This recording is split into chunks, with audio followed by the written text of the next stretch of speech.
Ok, cet épisode déchire.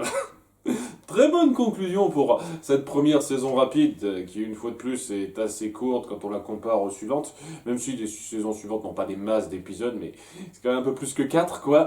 Et oui, ça confirme un peu ce que je pensais, c'est vraiment une introduction, une accroche à l'univers et ceux qui vont finir par se battre en fait.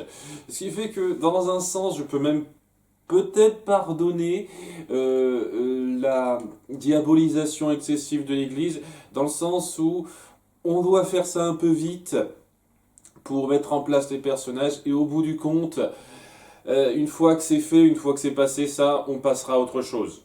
On ne centrera pas là-dessus, on ne s'acharnera plus là-dessus, plus que ça. Enfin, j'espère, c'est pas impossible que ça continue là-dessus. Donc, j'avoue que c'était une conclusion très satisfaisante et très forte en termes d'action à ce quadriptyque de départ, où donc c'est l'arrivée des démons je sais plus comment s'appelle cette ville. Grécite, voilà. C'est l'arrivée des démons à Grécite qui s'en prennent déjà à l'église. Et il y a le fameux évêque qui finit par avoir ce qui lui tombe dessus. On appuie ça de façon un petit peu abusée. C'est la petite chose que j'ai reproché, c'est-à-dire que voilà, quoi, il croit dans la maison de Dieu et être en sécurité, il dit non, c'est impossible. Mais plutôt que de montrer juste les démons qui peuvent l'approcher sans rien dire, on fait parler l'espèce de chef des démons pour lui dire ah non, Dieu n'est pas avec toi, la nuit est tombée, nous t'aimons parce que c'est toi qui nous as fait venir ici. Je veux dire, c'est le genre de choses qu'on peut comprendre sans qu'il y ait le texte, sans que vous insistiez dans les dialogues là-dessus. Vous auriez juste pu montrer des démons qui entrent, lui qui se croit se protéger alors qu'il ne l'est pas, et qui reçoit sa juste punition. Mais non, on en fait un peu des caisses dans le dialogue, et je trouve que c'était un peu trop. Et c'est un peu pareil par la suite, même si c'est moins grave, avec donc la foule qui est contre Trevor, parce que pour l'instant ils font pas gaffe à l'arrivée des démons. C'est la nuit, et les démons pour l'instant ils s'attaquent juste à l'église. Ils attendent un petit peu de s'attaquer aux ruelles, tout ça, tout ça. Et il y a Saifa qui finit par intervenir et montrer que c'est une grande magicienne qui peut faire des geysers de flammes, protéger un petit peu Trevor avec des murs enflammés et montrer que elle est badass, elle sait bien se débrouiller. C'est-à-dire, oui, je veux me battre pour mes propres convictions. Elle a attendu un petit peu son tour, hein, parce que bon, Trevor, il s'est battu tout seul durant la partie contre les guerriers prêtres avant, mais là, ça va, maintenant, elle participe. Et ouais, il y a Trevor qui finit par confronter le dernier chef des prêtres guerriers contre qui il s'était battu au début dans l'épisode 2. Et ouais, très rapidement, il fait un peu le topo de ce qu'ils ont fait, leur hypocrisie, leurs mensonges, et les gens le croient assez vite. C'est un peu rapide, ça par contre. Ça aurait été pas mal d'allouer un peu moins de temps à l'introduction où l'évêque se fait tuer, et un peu plus de temps à ce moment où les gens finissent par comprendre qu'ils ont été manipulés et qu'ils ont vraiment d'autres personnes sur qui relâcher leur colère. Mais bon, une fois que c'est fait, je n'ai rien de mal à redire sur cet épisode. Parce qu'à partir de là, il y a les démons qui attaquent et Trevor qui reprend un peu les rênes, qui se sent vraiment ce courage de lui revenir de protéger ces gens en les commandant, leur disant quoi faire pour se défendre, en disant à Saifa comment elle peut faire en sorte d'optimiser le combat en leur faveur avec ses sorts, et c'est super cool. C'est très bien fichu, c'est cette façon de mener les hommes, de leur dire, allez, ceux qui ont des lances en avant, faites attention, le sel est long et bon contre les démons. Bien entendu, il y a un prêtre gentil dans le coin, c'est pas un prêtre guerrier, c'est un prêtre gentil. Faites-moi de l'eau bénite pour aider la chose, quoi. Sachez bien vous préparer contre ces démons-là, et oui, ils se battent bien face aux démons qui ne savent plus voler. Le petit truc que je peux dire quand même, c'est que, oui, il y a Saifa qui les force à suivre un couloir avec un mur, mais on a vu au début qu'ils pouvaient voler ces démons-là, ou alors c'est d'autres types de démons que ceux qu'on a vus à la fin de l'épisode précédent. J'ai peut-être pas fait gaffe, c'est pas impossible que ce soit moi qui ai pas fait gaffe, mais bon, ouais, il devrait pas être confiné dans seulement des murs, quoi. Ou alors elle ferait un plafond à côté, à ce moment-là ça irait aussi, mais c'est pas ce qu'elle fait, donc... Ok, c'est un détail, c'est un détail. Ils parviennent à se battre. À la fin, il y a donc le petit chef d'élément qu'on a vu au début qui prend un peu plus de temps, mais il finit par être battu. On voit que Belmont est super classe et que son fouet, étant donné qu'il est un petit peu béni lui aussi et super pratique pour lutter contre des créatures de ce genre-là. On commence enfin à lutter contre les créatures démoniaques de façon appuyée dans cette série. Et juste après, de façon un peu facile, qui aurait pu être un tout petit peu mieux amené, je reconnais, ils finissent par tomber, retomber dans les catacombes, parce que ouais, c'est un endroit très friable, le sol n'arrête pas de s'écrouler. Ça, c'est un petit peu la blague commune de cette série, quoi. Il y a des tonnes de chutes du début à la fin, quoi. Il finit par tomber dans les catacombes avec Sci-Fi. Il y a pas mal de moments de plateforme, parce que c'est vraiment l'action plateforme, là, tout de suite, avec un petit rappel à l'architecture typique qu'on voit dans un château de Dracula, notamment avec les rouages qui sont des saloperies pour tous ceux qui ont joué à un jeu Castlevania, parce que je vous jure que c'est les pires moments de plateforme, ça. Avec les rouages qui tournent, on doit faire son chemin avec ça. C'est un bon rappel à ça, ça m'a bien rappelé le truc. Et donc c'est un moment d'action assez forte où il doit un peu s'en tirer face à cette architecture qui s'effondre, sachant qu'ils sont quand même vachement résistants parce qu'ils font des chutes pas non plus anodines, hein, d'un niveau assez élevé pour s'en tirer assez indemne, quoi. Juste un petit peu mal aux fesses en tombant sur des débris de pierre.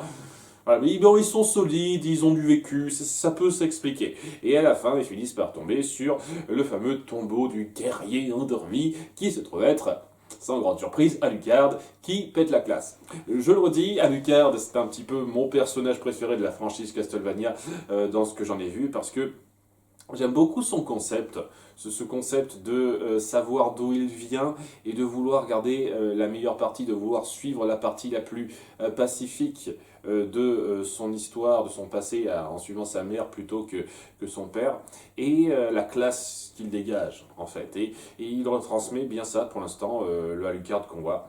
Les 10 dernières minutes de cet épisode, c'est presque ça, 10 dernières minutes, quand on passe un peu de temps là-dessus, c'est juste Alucard et Trevor qui se rencontrent, avec Sci-Fi qui fait quelques petits commentaires, parce que quand même, elle s'intéresse un peu à ce qui se passe, et qui discutent de leur situation, alors que Trevor a des doutes, parce que voilà, c'est un vampire, quoi. Il flotte dans l'air, il a des crocs, c'est un vampire, et il y a cette espèce de discussion de considération, c'est-à-dire qu'est-ce que vous voulez faire. Alucard qui n'est pas sûr que cet homme soit vraiment un Belmont qui ait du mérite, et Belmont qui se dit, oui, c'est ce que ce mec mérite vraiment d'être le messie de cette fameuse prophétie qu'on dit, quoi. Il y a vraiment ce niveau de méfiance totalement compréhensible de la part de l'un comme de l'autre, qui veulent un peu se jauger, surtout Alucard. Et ça amène à une confrontation, un duel qui déchire sa mère. Ah, mais vraiment, hein, niveau combat, c'était le mieux de ce que cette série a fait de loin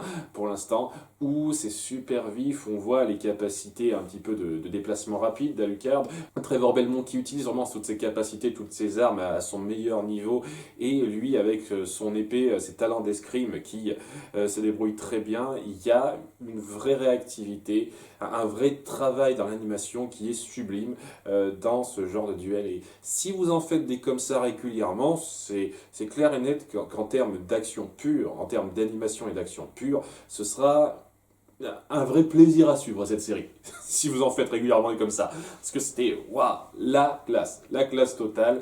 Et au bout d'un moment, il y a une espèce de match nul qui se fait, où Alucard pense avoir le dessus sur Trevor, mais Trevor est quand même prêt à le tuer s'il va plus loin. C'est-à-dire qu'il le met dans une situation où si il va plus loin pour le tuer, eh bien il mourra avec lui, quoi, pour montrer sa détermination dans ce que représente le devoir de sa famille sur le devoir de ma famille. Maintenant, je commence à m'y refaire, à réaccepter ça. Et une fois de plus, ça aurait été cool de montrer ça un peu plus en détail dans l'épisode précédent, mais c'est quand même super fort de montrer ici. Je suis prêt à aller loin pour aller au bout de ce que représente les convictions de ma famille. Et c'est là qu'il y a vraiment ce respect qui se fait de la part de Alucard, qui comprend bien que c'est bel et bien un Belmont.